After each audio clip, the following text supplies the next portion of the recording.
goodness, I have gotten so in tune with my body that the slightest little fluttering of my head says, I got to get off a screen, or, and Mm. maybe I'll do some breath work, or a little tinge in my little nausea feeling in my stomach. Okay, there must be an emotion behind that.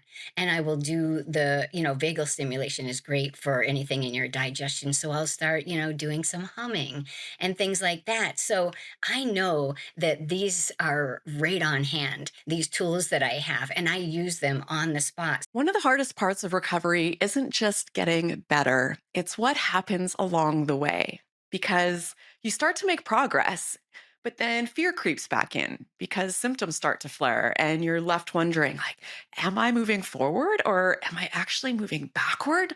I don't even know what's happening anymore. If you're new here, I'm Raelan Agle, and if you or someone you care about is facing something like long COVID or chronic fatigue syndrome, you are in exactly the right place because this is where we cut through the noise and just share exactly what helps people move forward. So the tools and the practices for recovery feel clearer and more doable and more accessible. And I'm so thrilled to welcome back Ellen Alden joining us from Massachusetts. Her first recovery story on this channel was watched by almost 100,000 people. That's how deeply her story resonated. She went from being an athlete and a writer to completely bedbound with long COVID, unable to read or write or walk. And she didn't stumble on a magic fix, but she found someone who helped her to see a way forward. And today, she's here to share what recovery looks like on the other side, the tools she still leans on, the mindset that keeps her grounded, and how she's now helping so many others navigate the same ups and downs. This is going to be a great conversation. So let's dive in. Ellen, so excited to have you back here. Thank you for doing this. Oh, I am so excited to be back here as well. I guess it's been a little over a year since I've been here. It feels like way less than that. Time is really flying. And I know last time you were here, you shared your full recovery story. So I'm going to link that right away. It'll open up. People will see it at the top of the screen and you can open it up in a new tab. And I definitely recommend people check that out and watch it after this one because just a lot of really amazing, recovery insights shared and talking about your journey, things that resonated with so many people. Oh my goodness, that video was so popular. But I'm wondering since then, in that last year, how has life unfolded for you?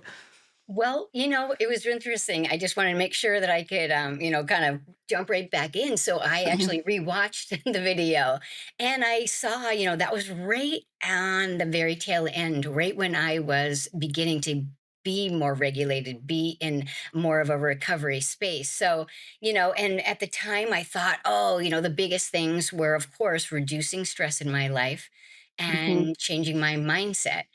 But within that time, and of course, those things are very important.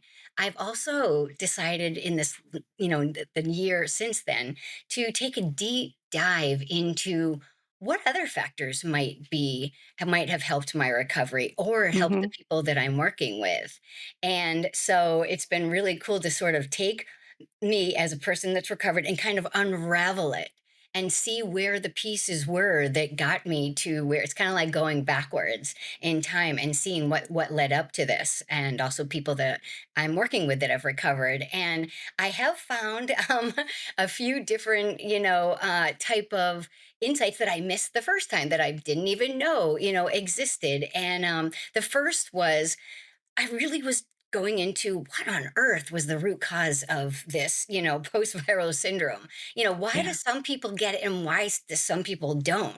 And Mm. I recently had a guest on my show that was called Meet the Expert, and her name was Dr. Lydia Knudsen, and she was talking about kind of like Nicole Sachs, that when she people brings Mhm. people into her office, that she actually does an intake with them just to see where people are right now and what happened in their past, so what traumas they had experienced in their life, whether it was way back from childhood or whether it was, prior vaccinations, health challenges that they had, old health issues, hormonal balances, asthma, and any of these.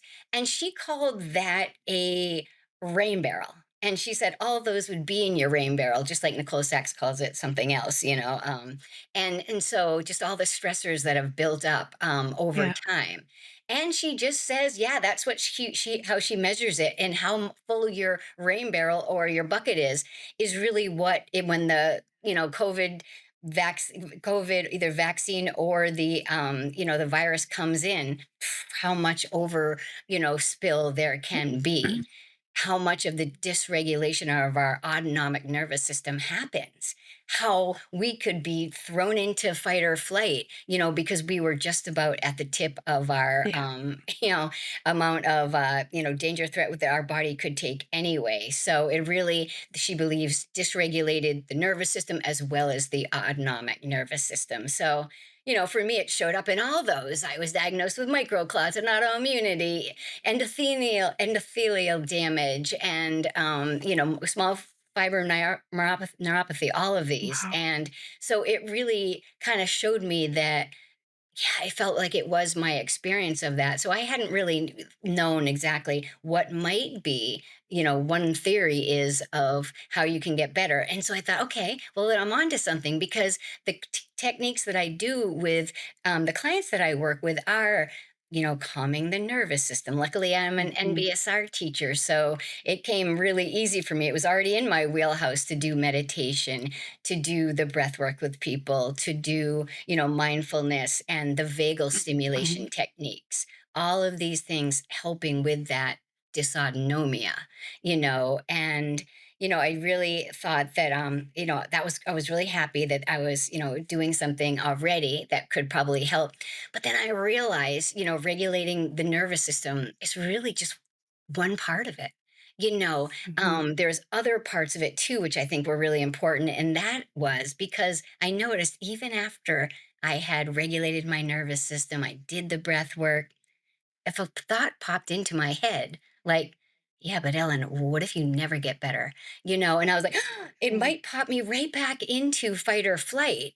And so I realized at that point that I needed to also bring in my mind. I needed, because, whole mind body, what we say in our mind, it comes out in our body. Like if we get embarrassed, we blush, and we see someone, that we're really fond of, we might get butterflies. So I took another deep dive into the mind body practices, which I had originally used the first time.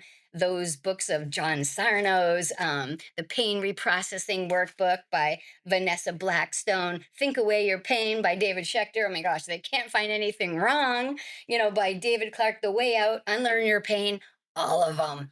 I just started reading, and more, and realized that, yeah, I really had to work on the brain portion of the mind body, so that I could have my nervous system stay calm and it wouldn't flip out by different thoughts that I had. So I had to work on the thoughts and how to relate to what was happening. So if I got a pain, or if I got a negative thought or emotion, what I could do, how I could respond to those in a way that made my body feel safe and curious, rather than being pulled out into fight or flight. And so the last part was in this past year was that, oh, I know. My doctor I went to my GP, and he handed me this book called Cured. And I mean, you may or may not have talked about it on the show before, but this is about a Harvard doctor who went down to the Amazon, and he looked at this healing tribe that was getting people better from all these illnesses, even terminal illnesses.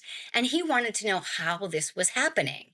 And, it was just really curious. And I also read this book called Secrets of Aboriginal Healing. I just got into, like, what are some alternative things that Yeah. people are doing in groups? And I discovered that these people, first of all, if you're leaving your stressors wherever you are, your doctors, the people around you, and you go to a place in the Amazon, well, first of all, you've gotten all that. You're just in a place away from stress, your daily stressors of life. Then you're put into the middle of the Amazon. You're in a peaceful place with, nature all around you. You're eating the indigenous food. You're meditating every day with others, and in that type, and you're doing movement like dance or yoga, those practices. And all of those things Plus, the biggest factor I realized was that people were all having the same mindset. They believed they could and would recover. There was not even a question that they wouldn't.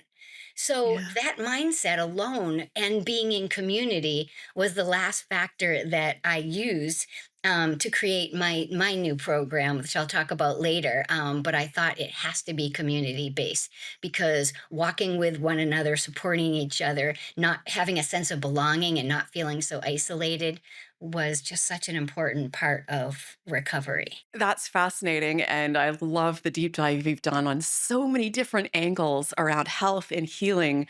And so many people that I talk to, I imagine you find the same. The process of being healthy and moving through recovery is about the way you move through life, the way you end up living your life ultimately on a moment by moment, day by day basis. And I'm curious because I notice big differences in myself. What's different about how you live now compared to before you started facing all these conditions? And even compared to early recovery, because for me, I found there was sort of three distinct places. There was the before, there was okay, I'm feeling better now. I think I've got this. And then the years pass and you have so many more insights and that continues to shift. So, how has that shifted for you? Well, I think only my family could really they wouldn't have believed it if they hadn't seen it for themselves because I was a real big 180 shift. I did everything fast. I did everything kind of pushing. I was definitely a big people pleaser and really wasn't self aware at all. I mean, I played tennis for so long, didn't realize my stomach hurt before a match. I thought it was just my stomach hurt. I didn't realize I was nervous, didn't Mm. ever put anything together and then, yeah, I found that in the beginning when I was struggling, the first year and a half, I was just in full resistance mode. Like this cannot be happening. I'm so angry. Yeah. Why me? Like I just felt like such a victim to circumstance. And I got depressed and I just felt hopeless and angry, just angry beyond, Yeah. anything I've ever felt before because everything was taken away. And so I think those are the things that happen. But for me, I was really lucky. I had this one night, a year and a half in, where I just sort of had this, I wouldn't say epiphany. I just woke up in a big sweat.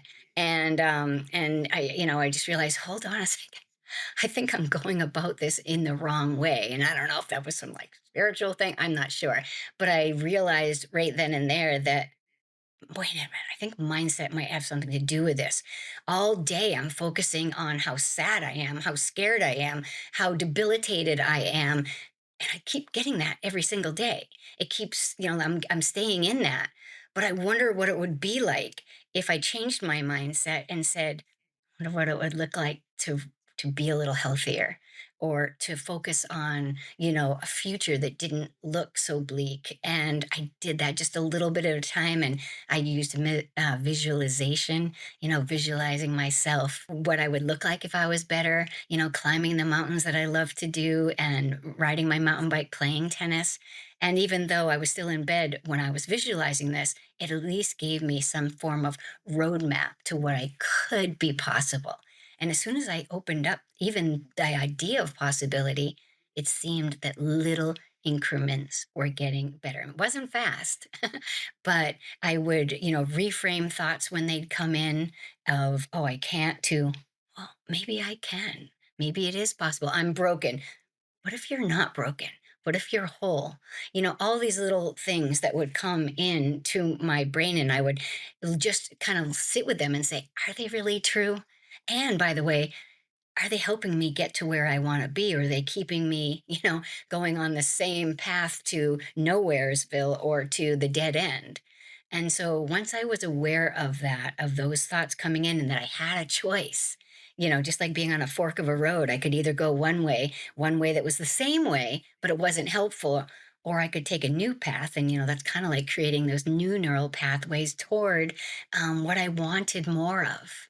And that was health and happiness. I love hearing all this. It's we all change and grow so much on these journeys. And some of that's resonating for me too. I think, I think about before I got CFS, my approach to life was just to push, push, push, drive myself hard, have like the toughest, most critical voice in my head, which is what was going to equal success. Health was about working out 9 days a week. It was about weighing my food and counting my calories and hating my body and aiming for perfection and not being good enough until I had 19 university degrees. Of course, I'm exaggerating, but just really and not taking time to reflect and thinking that anxiety and fear were a normal part of life and just constantly being on edge. And then I worked through my recovery and I got to a place of being chronic symptom free. And I thought it was all about this perfect balance that I had created. I had my morning routine that I did without fail, and meditation and self care, and to the gym, but with a healthy attitude, and only pure and healthy foods went in my body. And it was all about just this pristine self care. And then real life came back and that goes out the window. And I thought, wow, this feels like a perfect storm for me to be unwell again. But I started to realize that we are resilient and it's not about any sort of perfection or perfect balance. And every once in a while, I have some Mexican Coke and, and instead of some purified water. But it's been more about the kindness that I show myself and um, the authenticity with which I show up in the world and giving my emotions space and allowing them to be there and finding joy. And then, yes, getting in those pieces of self care, but I'm not trying to do things so perfectly. So just, yeah, I appreciate you sharing everything that you shared because I just find it so interesting how we all learn and grow through this and see that all of those pieces are what are contributing to how we feel every Oh day. my And it's gosh. not typically the things we think. And it seems like society, you know, it kind of those things that we grow up with, those things that we think that we need to be, ladylike or whatever it is, Yes. those things are so ingrained in us that it does. Like one of my worst parts of this illness was that when I laid in bed, I was just like, this is the worst thing that could possibly happen. I am not no longer helping Yeah. out society. I am not even helping my family, my children, because I'm sitting here Mhm. doing nothing. And meanwhile, I was trying to recover, and I really had to take a while and like through this hero's journey or whatever you call it, healing a lot of wounds I had. It's just like, wait a second.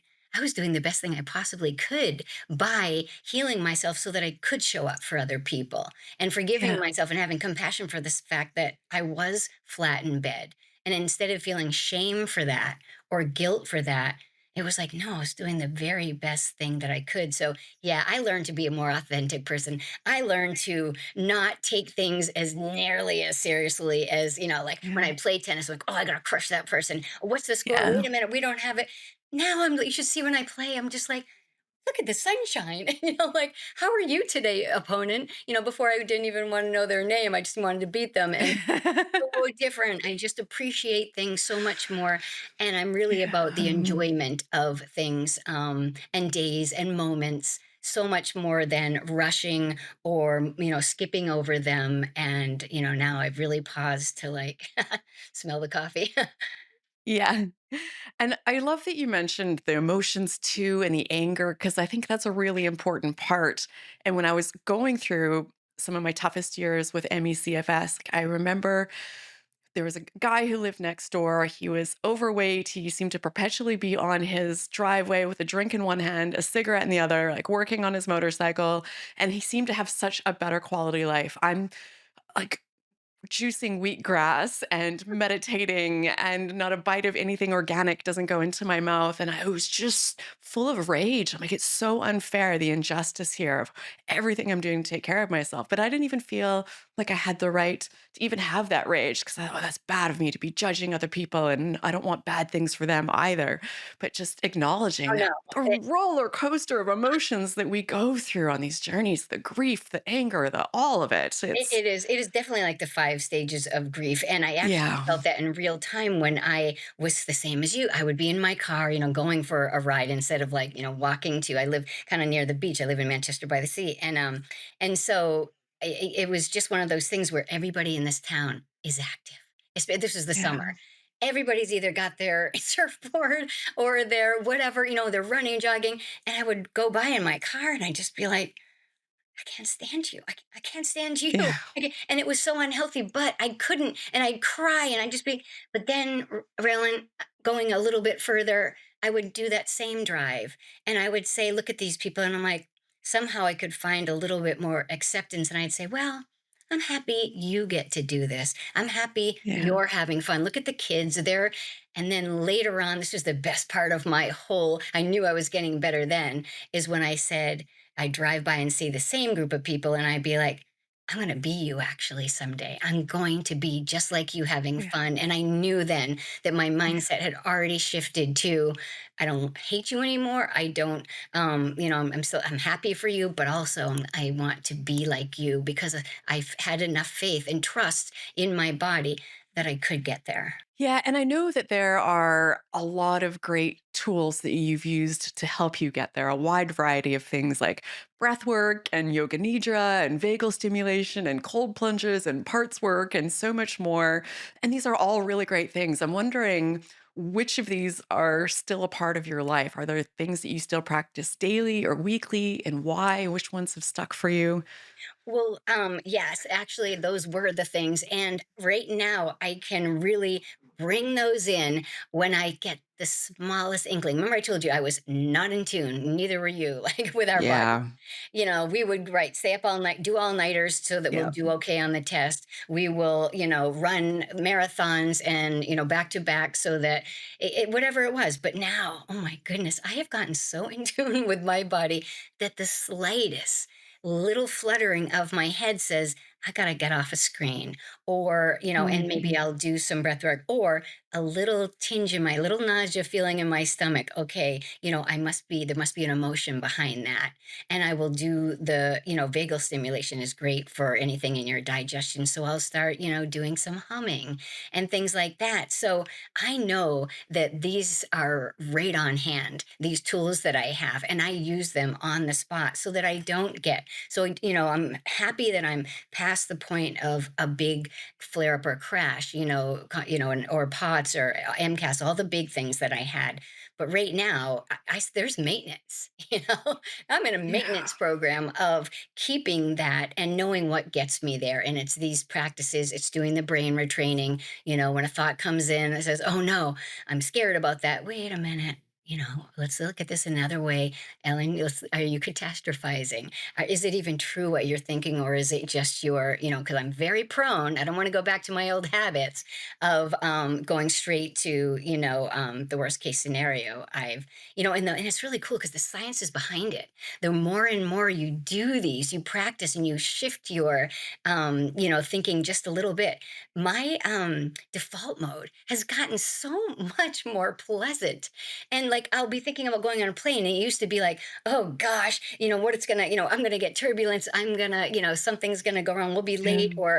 And now I think I'm gonna go on a plane. I'm like, what's it gonna be like at that new place? Who am I gonna see? And that's such different thinking than what I had. It really tends to be much more positive than it used to be straight. What are the negatives? So it's cool to Yeah. see. They showed in brain scans, and study how you can actually change your brain just by bringing in more positive thoughts, and let alone, my gosh, the body chemistry, and that's why part of my program that I'm going to talk about a little later, my crew, is that on Fridays, just like you were saying, how much joy I have this Friday called Feel Good Friday. And it's 30 minutes of just doing things that I'm certified in laughter yoga. So we'll do laughter yoga exercises, or we sing. Sometimes we sing the Sound of Music songs, and we tell jokes, we play, we do art, things like that, so that people can not only boost their mood, but boost their immune systems as well. Feel Good Fridays. I absolutely love it. You Love gotta it, love come. it, love it.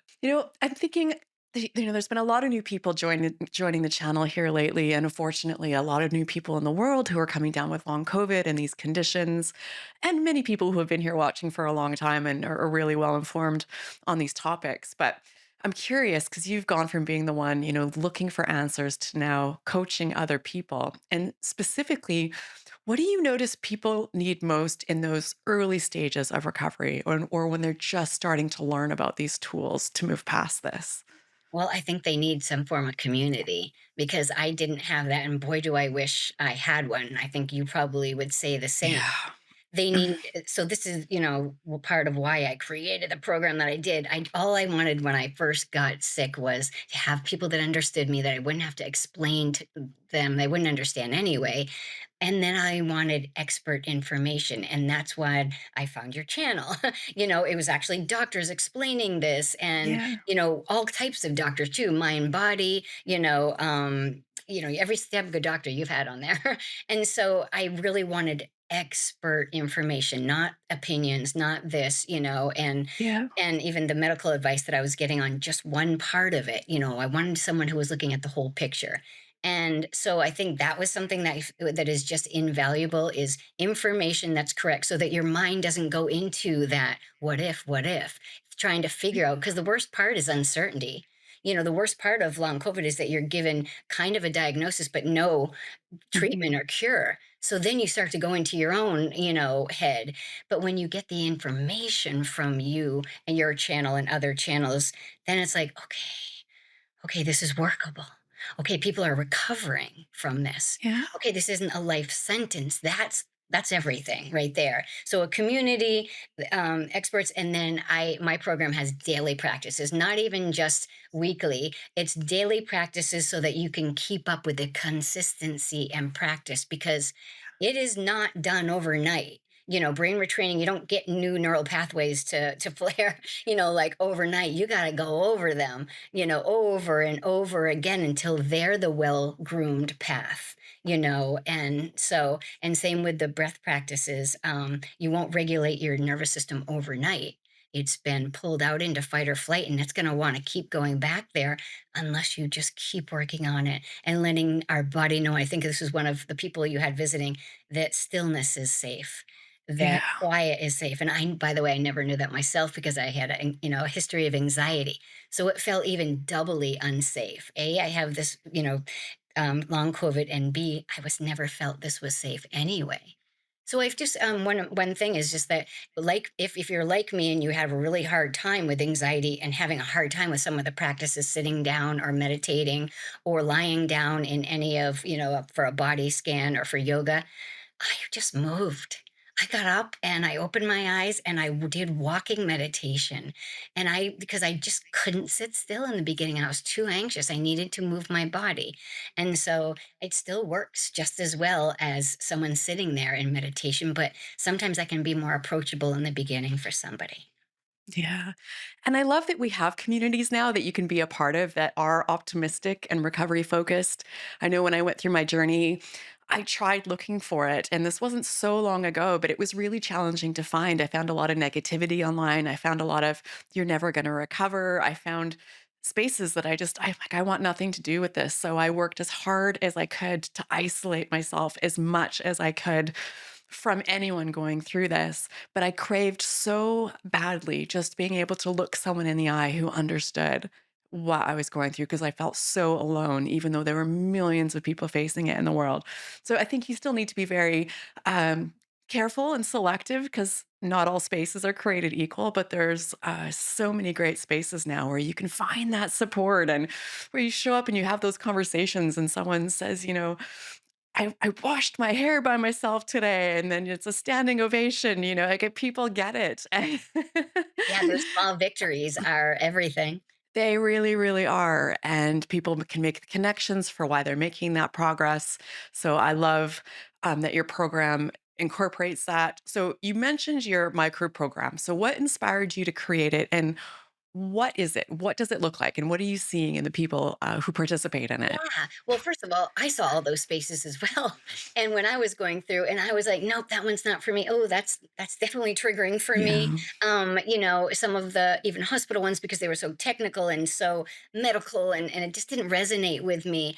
And I was never a big online one anyway. And so I was like, well, it just seems like, I like a lot of these programs. I did a bunch of Gupta, DNRS, programs and stuff, and I like those too, but they weren't live. And so I wanted to create a program that had somebody live, me, somebody who's been Yeah. through this, somebody who is very positive. And actually, I wouldn't say I shut down negativity, but I make sure the person reframes if there's something. We have a the most. I don't know how. I feel so lucky that the people that have joined my crew so far have been in that same mindset. Let's do this. Let's do this together. And let's do this with a smile if we can. There are days Yeah. that people come and they're not even getting out of their bed, but they're coming and they're joining. And even if we're doing a song, they're humming in the background. And, it's a group that people really see the value of being together in a positive way. So we lift each other up. Congratulate everybody who, right, walked to the bathroom and or made their own tea that day. It's Yeah. huge. Nothing is too small for our group. And we've had recoveries as well. So it's just, we're a whole gamut of different people in different places. But what it looks like is it's like I say, a 5 day a week program. So Monday morning, it starts with I email everybody an early morning Monday morning meditation just to get you going. So you wake up and you can start with a short meditation because I feel like over the weekend you never know what happened. We may have Yeah. gotten pulled out of our regulation, and so that can be a great way to start. And the first program, actually, all the programs begin at 12 o'clock. And they're, like I said, they're live, they're with me. And on Monday, I do Mindful Monday, which is like we just do all the calming exercises. And again, I think it's a great way to start the week to remember whatever happened over the weekend that we can go back to emotional regulation. So it's vagal stimulation, it's breath work, it's somatic practices, and that's only 30 minutes long. It's just a great way for people to reestablish that again. And then Tuesday is Tune In Tuesday, where we tune into our bodies doing really gentle movement. So, anybody, if they're in bed, if we can do lying down Qigong, which is a very gentle practice of moving energy, yoga, chair yoga. I do a lot of chair yoga too for people. So it's basically about moving energy, that stuck energy that can keep us, and it just feels so good once we are able to, because we do a lot of sitting and lying around when we are sick. I did, Mhm. and just to move a little bit, twist my spine and everything felt like all these openings were happening. And it was wonderful. It's also a great way to process emotion. And so Wednesday is Rewire Wednesday. And so that's when I do brain retraining. So every Wednesday, we will work on a little bit of how we can relate to our illness a little bit differently, how we can respond to the thoughts that are happening, the sensations that are happening in our body, and the emotions that we're having into a way that's going to help us get out of the pain fear cycle. So we don't have, oh gosh, I'm feeling a headache. Oh no, I'm really scared. Oh boy, that's going to send more pain and then more fear. And in this way, it interrupts that by, oh, I'm feeling a sensation. And then you get curious about it and you bring yourself into safety and you breathe and say, okay, let me just look at this a little bit more. And the longer you can look at that, it's telling the nervous system to the brain that it's okay, that there's no danger here, that you're okay, that there isn't a threat to the body. So, and that way that interrupts. And if we keep doing that over and over, interrupting the sensation or the thought with curiosity and with safety over time, that can really turn down the volume of these symptoms. And for me and a lot of other people, the John Sarno work, they get eliminated. So that was my final push when was getting better. And then we cap off the week with that feel good Friday. Oh, and one other thing I didn't mention about it is the first 5 minutes is like speed dating. So we put everybody who's in there, we put people into breakout rooms with just two people. They're called recovery buddies. But we don't just send people in there for 5 minutes. We give them a topic. Like, who's your favorite character on Gilligan's Island? Or, if you could come back as any animal or creature, what would you be and why? And just fun things like that. What's your favorite movie that makes you laugh so much? And so they're sharing resources. People come out of the breakout rooms in 5 minutes, like with smiles on their faces. but you just got to meet someone else, someone that, Yeah. you may or may not want to, keep up a relationship with, but it's great for other people to be able to, even within a big group, to be able to share an experience with somebody else. So that's one of my favorite parts of the program. And the next 20 minutes are done, like I said, with those activities that make us laugh and make us smile and, bring in that increase that serotonin in the body. And like you were saying, I think on one of your things, the joy, we forget how much that joy, it's one of the first things that goes out the window when we get sick. And Yeah. you can see why.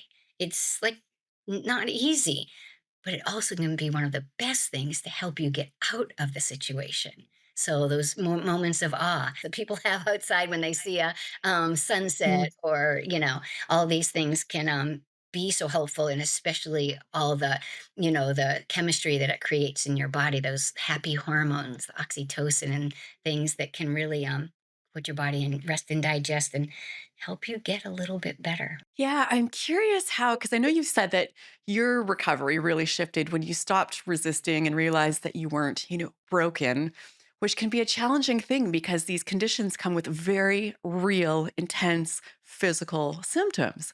And when those symptoms become more severe, how do you help people hold on to that and move through those moments when it starts to feel very stressful and it feels like they are very broken and they can lose sight of that?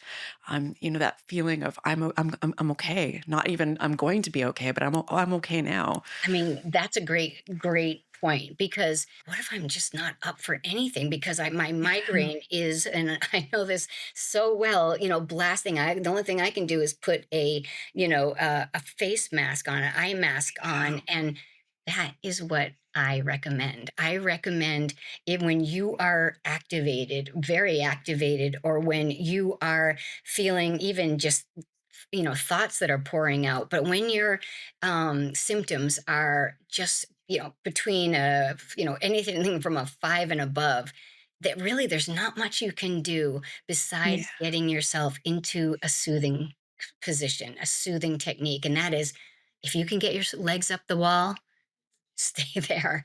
If you can wrap a weighted blanket around yourself, rest there. If you can find someone to hug, you know, hug, just something that is going to regulate your nervous system. I mean, the first year and a half, I did everything wrong. I got into the fetal position and screamed and cried. And, Yeah. and then all that did is first of all, I'm already in fight or flight. So it made all of the, especially the systemic inflammation I had, even worse, because I'm, resisting against it.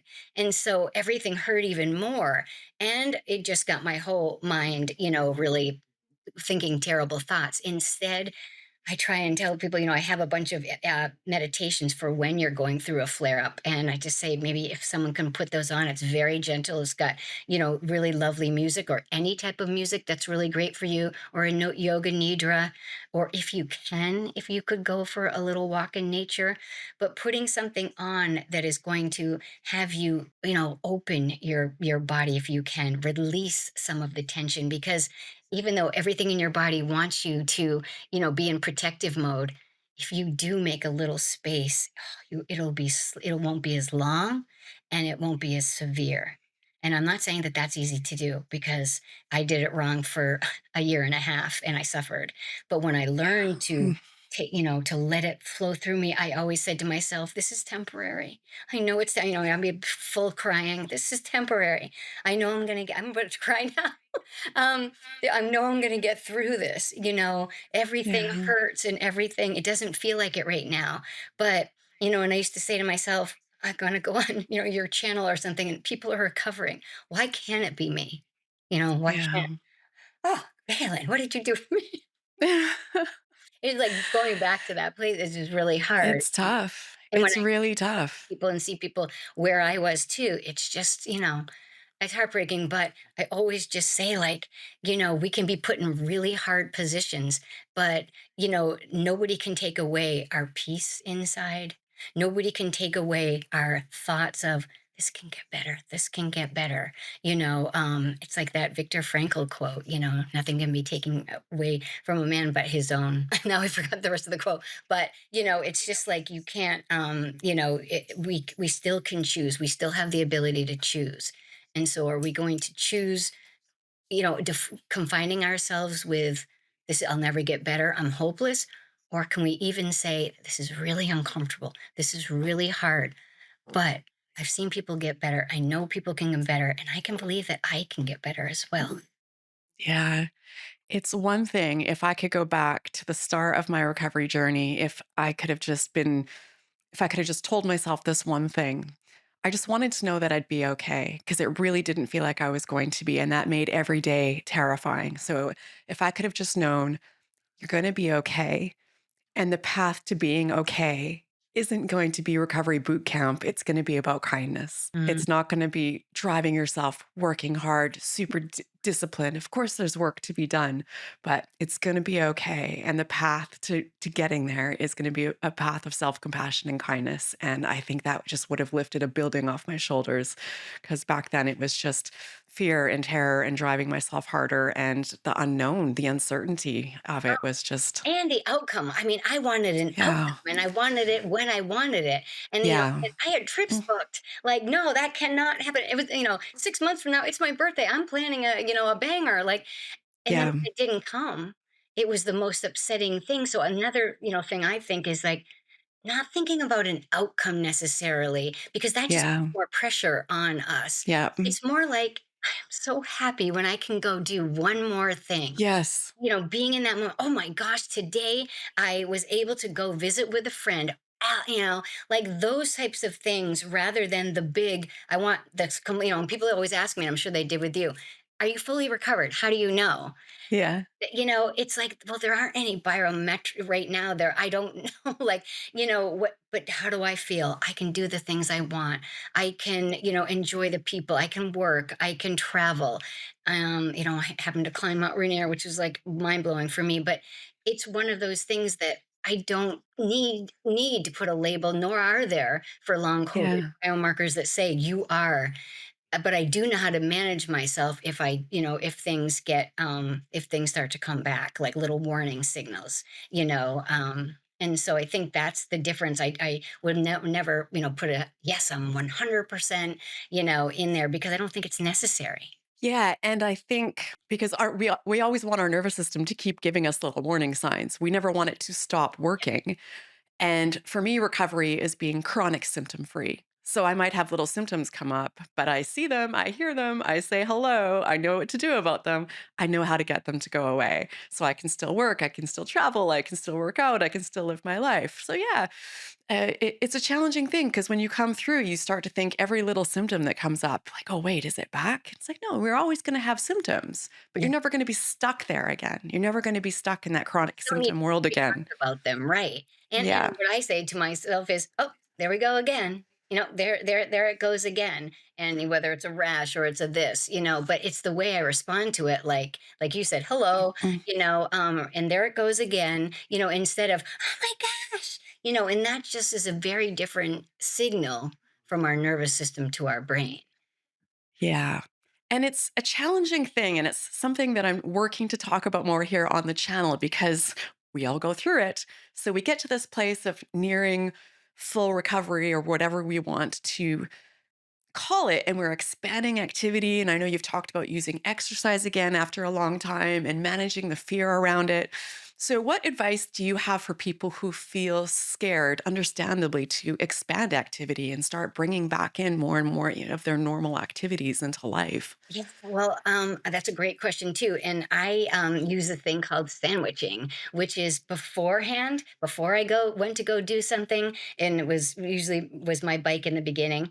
I would sit and I would do some breath work, and I would literally tell myself, I would first of all, I would visualize what that's going to look like, and I wouldn't visualize myself like this or like, huh, huh, checking everything. It would be like, oh my gosh, I'm having such a good time on this bike. I'm looking around and I'm seeing things. And so I'd see myself with a smile, with ease. And then I would be like, okay, I'm ready to go. And the reason I'm going to do this is because I love this. I love this Yeah. so much. It brings me so much joy. And so then I would go do the activity and really try and be in the moment. Not, oh, what I used to be, what, thinking was, oh, if I push myself too far, am I going to pay for this? Not at all. It's like you go do Yeah. what you're doing. And when, you're done and you've achieved what you wanted to do, I go back and I call it sandwiching because you start breathing again and you have like a debrief with what went on, and you, instead of having any sort of worry or fear around it, it's you're breathing again into a nice, you're, so if your heart rate got up a little bit, you're bringing it right back down, and so you're going to carry on with your day, but the last thing you say is, what a victory. That's Yeah. amazing. You did it. You got to do something you loved. And then I try and carry on. And people say, well, what happens if 24 hours later, if something happens again later, you say, yeah, that makes sense that it would.